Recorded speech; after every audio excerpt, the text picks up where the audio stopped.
So hello, Peaceful Profits Nation. It's Ros Place here with an exciting client spotlight episode for you today. Today, we're talking to our client, Dan Edelstein. Dan is a writer, artist and filmmaker who works closely with his wife, Hilary. Dan got tired of having to go to TV or art commissioning bodies, which were fickle and had a very narrow selection criteria. So together with his wife, Dan started to develop direct marketing strategies, blending his work as a documentary filmmaker with Hilary's work as an artist and printmaker. Dan and Hilary made a feature documentary called Bank Job, which was nominated for some top awards in British documentary filmmaking. Dan is passionately community focused and is working on a new project called Power Station, a project to turn every viable building on their street into a solar power station. Get it retrofitted whilst filming the entire process. Dan came into Peaceful Profits to develop a business around teaching artists, indie filmmakers, and change makers how to build online communities that help make a fairer and kinder world in the here and now. Welcome, Dan. Thank you very much. That's lovely, Ros. Yeah, amazing research you've just done. That was really good. Oh, well, I've really been looking forward to talking with you. I'd love for you, Dan, to share with our listeners about your experience in Peaceful Profits. And I'd love you to start by talking about your membership site, the membership site for your art and for that change-making business. I'd love you to talk about that and the members inside and how that's structured.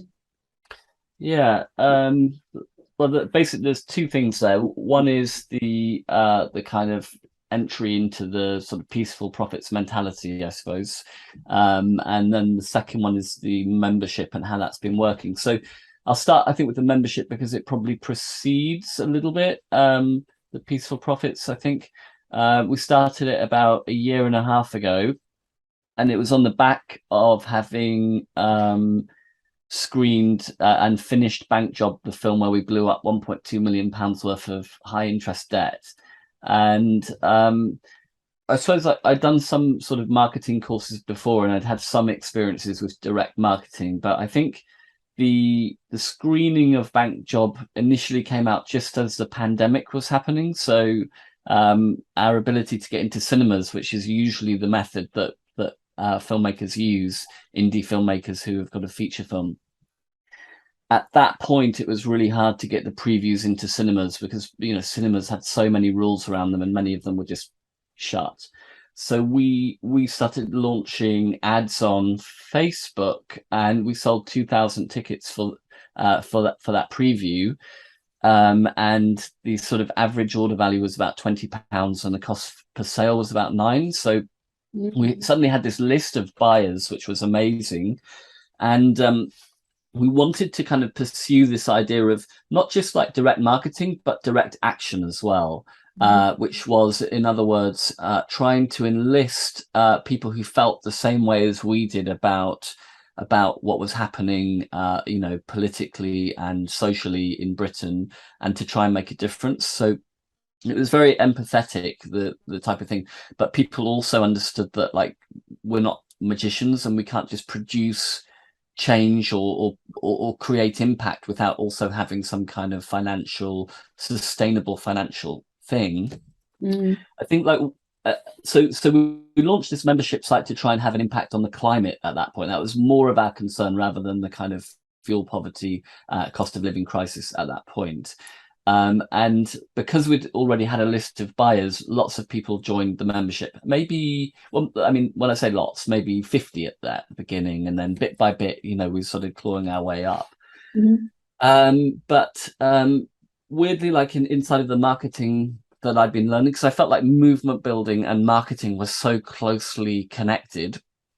But a lot of the courses that I'd done were full of it felt like high pressure sales techniques, and it was always about kind of like getting a Lamborghini tomorrow. And the people that I was on the courses with seemed to have a different culture or different values to me, and I was always felt like the anomaly in these groups, because I was there effectively trying to learn how to, it wasn't like I was looking for the riches from this, and certainly that's not what I was not looking for overnight riches. I was looking for a sustainable income and a way to scale impact as well.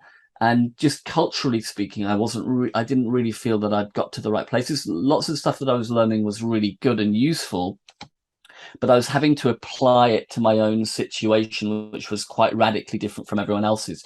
Most other people were sort of thinking, how do I build an ad agency, or how do I, well, mainly that actually. But my question was more like, how do I make independent films and artworks, in a way that bypasses gatekeepers of different types, just because I'd found that that I suppose that the broadcasting system in Britain, like the BBC, Channel 4 and stuff, and we have worked with those people, just found it quite conservative and quite constricting. And I think a lot of other filmmakers were finding it the same way, and a lot of artists as well. So anything that I could do to take these ideas and apply them into my own field was basically what I was trying to do.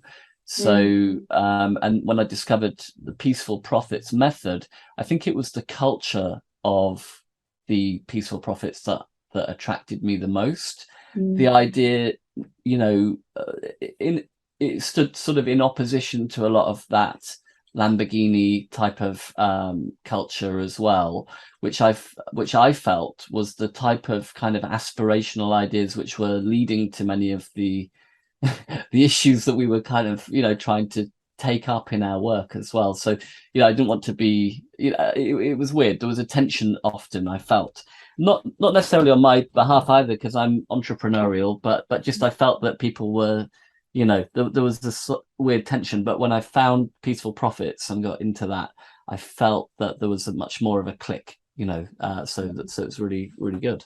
That's amazing. Thank you so much. I think something that I noticed about your journey was that once you found a way of channeling your passion as a creative into business in a way that felt right to you, something really shifted. Yeah, I think that's right. I mean, I think, weirdly, there's always a bit of a tension. So in our membership site that we have now, there are 6,000 people in there. Most of them, I'm not sure of the percentages. I'd have to try and do a calculator, but many of them are in there for free. And we sort of like, that is a kind of a bit of a belief that we want people to have access to the information which empowers them. I mean, we call the membership, it's Power Station is the name of the project, but we call the members the powerful, and we want to be teaching them things that empower them in their own lives and their own communities. And part of, I suppose, the philosophical idea is that we give everyone access to that information, but that really the only way for that to work is that some people are actually able to pay for it. So we've built offers inside of that. So that sits quite well with our kind of philosophical views in a way, but nonetheless, it's, I suppose, there's still some tension in there, because some people say, well, why are you trying to sell things and all the rest of it? And it's like, a lot of people don't really have any experience of what it is like to run a business online, offline, or to create art, and to really be doing things at scale. Is that, and that so part of it actually is educating people about value, and I think that's a really, really important thing, is that you actually, you're able to stand up for the value and for the offers that you create, and you have to really genuinely believe that they're helping people and helping the world as well, so that's kind of foundational. And I think that that's something that I really discovered through the peaceful profits method, is that we're not here to sell snake oil to people. We're here to build things which actually have value and amplify people's potential to have impact as well. Absolutely. I think that's really important. So creation of your high ticket offer, your premium offers, talk to me about that. How's that gone for you now that you've created these ways of people working with you at a much higher level of not just value, but your ability to serve? Yeah, well, interestingly, so what we realized, like with our power project, we're basically, what we're trying to do is to raise £1 million through that, which sounds a lot to us because we're not, we don't come from the background of like, oh my god, I made 1 million this month and all the rest of it. Mm, For us, that's a massive number. And what that enables us to do will be to literally put solar panels on every single house that wants it on this street. And then once we've hit that milestone, if it feels like we can continue to grow it, we'll then put insulation on all the houses, and we'll be arguing that this is what the government should be doing in order to create sort of energy security for people right the way across Britain and other countries.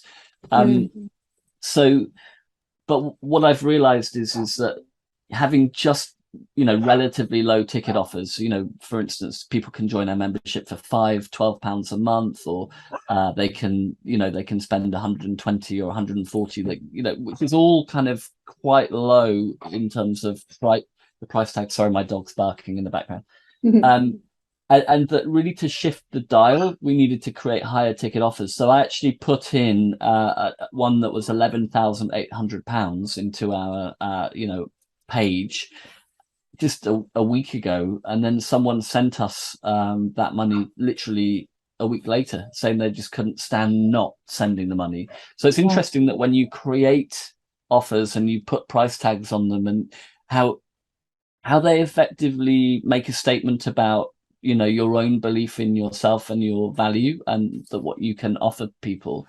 And what this client really wanted was actually to work closer with us on trying to turn her street into a power station, and to get her local schools, and to tap into our network of different installers and cooperatives who are able to turn schools into power stations and stuff. She just really wanted those personal conversations more than anything else. Yeah. And so, she can now pick up the phone and speak to us whenever she likes, basically. And that's really interesting. And I haven't, so for the other side of the business, where I'm teaching artists and change makers how to effectively build these systems themselves and these businesses themselves, I actually haven't launched my high ticket yet. Although in the past, if I go back and look at my clients over the last 6 months or so, it's effectively actually making short films for them and then getting them distributed to their ideal audiences. That's where it's been really important, because effectively we're all telling a story and trying to get a message out. So Mhm. and we're all trying to build, I suppose in a way we're trying to build impact and to build our own kind of tribes of people in order to actually achieve these things. So Yeah. those are the So types of offers we're making. yeah, so I hear that there've been challenges for you in creating your high ticket offer, and you're starting to see that once you create those high ticket offers, then you're able to support people in ways which really do make a huge impact. And something else that you said was about systems and about processes. Something that you said was that you felt that your business had changed forever through implementing the peaceful profit system. That's something that you actually said, so which is amazing. So how do you see that those changes in your business? For example, like what's great about having those systems in your business? What are the rewards? Well, over the summer, for instance, we were on holiday, and we were away for like 3 weeks because we have young children and dogs and everything. We needed to get out of London, and we now have, there are some elements, and this is inside of the power station business, the social enterprise business. So we do a YouTube every week, for instance. So we now have an editor who will cut those. She can download all of the information of the new people who have joined and paid to be in the membership, and add their names to the credits at the end of that. So there's a few processes there that she's really perfectly good at. I have also a collaborator now on the membership site who helps people who are stuck, who also edits all of the workshops that we do and cuts them up into little bits and then uploads them into the membership site as a separate job from the film editor. Wow. And then he also drafts up my Wednesday update emails as well, so that because there's a formula for it, it doesn't sound quite like my voice, so I have to get in there and tweak it and do a little bit.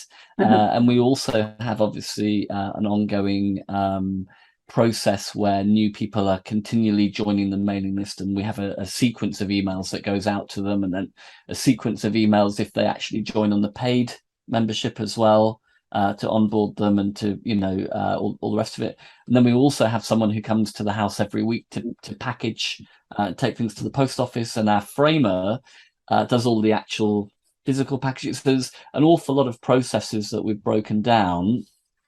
We haven't broken everything down, and in fact there are still some processes which we still sort of have to do ourselves day in, day out, but we're definitely so much freer, with these, so, and while we were away, everything was continuing to grow, so that's quite an amazing thing. It's not like back in the old days where I was a freelance filmmaker, and if I left for 3 weeks, it was just zero earnings, so it's very different from that. That's so fantastic. That's amazing to hear. So you've benefited a lot from what I can hear, but I'd really love to know also how you feel your clients are benefiting from what you've accomplished. How is it that what is it when you look at your clients, how can you see the seeds, if you like, of what you've planted in your own growth within your business, how your clients are benefiting directly from that? Well, I think it depends. If we're going to go into the power station one, I think if people join up and they actually spend money inside of the power station, actually, even if they don't, they're getting lots and lots of processes on how they can immediately begin to kind of decarbonize their streets. And it doesn't need me to go and tell them that. They can literally look at all of those pre-recorded workshops, where we bring lots and lots of experts in, and we have a good conversation, and we it's all chopped up and it's in there, so they're benefiting from that. They also get to see our feature documentary inside of the membership site for free, which shows how you can achieve amazing things when you come together, and that kind of documents our method, a different type of method, but that's in there as well. So that helps people emotionally, I think, and just to see what's possible. And then I suppose up to a point, the people who invest a bit more in the power station, like going through a lot of Mike's trainings, I'm looking at like what's the risk to them, if you like, of coming aboard, and trying to work out, to map their objections, their fears, and all the rest of it. And particularly if people are spending more money, like 10,000 or something like that, a huge fear, I think, would be, what happens if they don't make it? What happens if the power station doesn't ever reach the £1 million or whatever, and it doesn't sort of solar panels don't get put on everything? And I think that in a way, what's so powerful is that, like, once you have a method and there are 100 new people joining every day, and and we also have a method for how to get into the BBC or the Financial Times and all the rest of it, is that you kind of become a bit unstoppable, and there's no, you might get the odd hater online, or you get emails from people who sort of pull you down or try to attempt to pull you down, and you're like, you cannot stop this machine. This thing is working and it's moving. So so there's an element where you're de-risking the success in a way. It becomes an inevitability, up to a point. And that's by creating offers that are pulling more people in, and that people just want to get behind it. So once you've got an attractive idea that people want, whether it be a service-based business or ultimately a product-based or a mixture, then and if you have a method for bringing people in every day that's profitable, then you're going to, I think you're de-risking it, so you can, success becomes almost inevitable, not quite inevitable, but That's so fantastic to hear, Dan. I can hear the momentum, the movement, the progress, the processes, the systems, all of that coming together with your amazing passion and talent. It is like a machine. It is your own powerhouse. It really is. I've got one last question to ask you. This is my favorite part of our client spotlight episodes. I'd love to know from you, Dan, as a client of ours, you're currently dialing in your high ticket offer fully. I'd love a piece of advice from you to our audience. What is the number one piece of advice that you would share with others who are working through this process too, of creating a high value product to sell? Yeah, I mean, like my main advice is just to try and find a space, even if life isn't easy for anyone, I don't think, and we're all beset by challenges each day, mainly emotional or psychological in a way. You know, there are obstacles that we all have to getting to where we want to go. So I think just to try and be kind to yourself, and when you make mistakes, which are inevitable, like mistakes lead towards success just as breakthroughs do, because so I would say pick yourself up and just try to do 1% of your work each day. Don't try and get 50, 100% done in a week. Just try and create a steady momentum. And when you do make mistakes or things go wrong, just try, I think, to meditate, as is the advice in the the early parts of the training: journaling, meditating, like giving yourself ultimately for when things go wrong, because you know why you're doing the thing. So if things go wrong, just go back to the why and the purpose of what you're doing, and think about the family members that you're trying to serve through it on that hand, or or yourself as well, and then think about your clients as well, who you will be able to serve ultimately through this. And what you're creating in the world hopefully will really help. It will bring hope, and help people in their lives. So don't lose sight of why you're doing what you're doing, and just give yourself the ability to make a little bit of progress each day, I'd say. That's wonderful. Don't rush. Yeah. No, thank you so much, Dan. That's absolutely wonderful advice. So I'd love to wrap up this episode with you sharing with our audience where they can find out about you, and what you're up to. Where can people find you, Dan? Oh yeah, so if they want to join in the free membership for Power, it's membership.power.film/enroll, ENROL. And if they want to find out about the mini movies business, where I'm trying to teach people to make short films that get seen by their ideal audiences and build their business off that, the link is minimovies.optimisticproductions.co.uk/book. So there you go. It's quite long, but that's my Peaceful Profits book that I've written. So and then that will move on, That's perfect, Dan. Thank you so much. I want to thank you so much, Dan, for sharing all of this with the Peaceful Profits Nation. Really appreciate it. And I'm really excited, as we all are here at Peaceful Profits, for your continued success. Thank you so much. Thank you very much, Roz, and lovely to chat to you again. Thanks for all your help. You're welcome. See ya.